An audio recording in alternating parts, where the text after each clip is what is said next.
जय जगन्नाथ स्वागत करुच्ची trending news रे एक फ्रेश वीडियो को।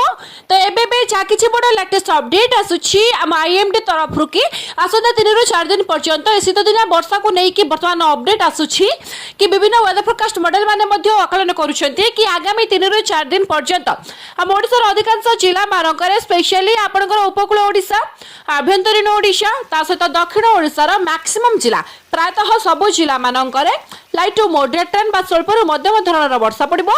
अधिकांश स्थान मानक झिपिझिपि बुंदाबुंदी टोपाटोपी वर्षा पड़ पारे।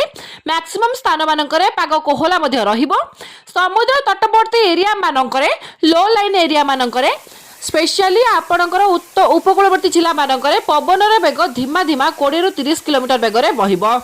कारण कौन ना बंगोपसागर आड़ शुष्क वायु बर्तमान आम ओडिशा मध्य को प्रवेश करुच्ची जेहेतु एक बात्या निकट भविष्य आपणकर जाकि लैंडफॉल करिछि तमिलनाडु पुडुचेरी मध्य तो से बात्यार इंपैक्ट बर्तमान सुधा रहुछि। कारण बात्याटी धीरे धीरे निष्क्रिय होइकि गभीर अवपात पर बर्तमान लघुचापर एवं बर्तमान ताहा एक घूर्णिबलय आकार में दक्षिण पश्चिम बंगोपसागर में केन्द्रीभूत होइकि रहिछि जार फलस्वरूप एमिति वेदर कंडीशन आगामी 3 ରୁ 4 दिन पर्यंत फेवर करिबो।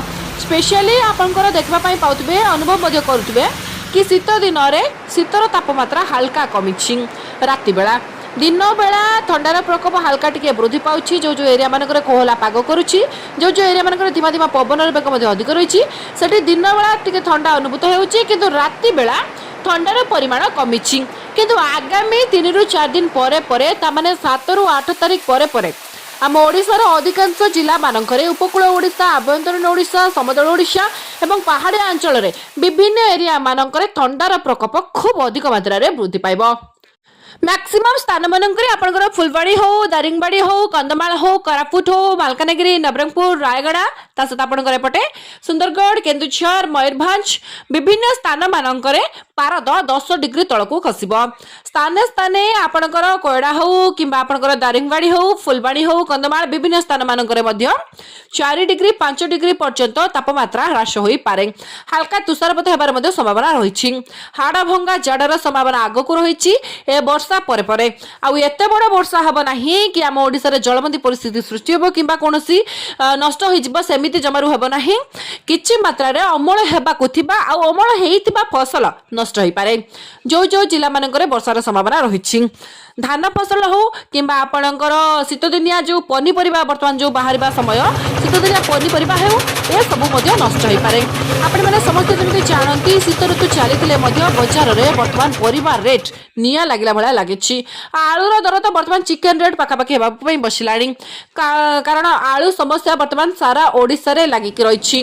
तो जदि वर्षा परे विभिन्न जिला मानकरे ताहले कौन हबो ना जो जिला मानकरे वर्षा आब सेठी अमल हेतिबा किबा अमल हेबाकू थिबा फसल मध्य हानि हेबार यथेष्ट अधिक संभावना रहिछि।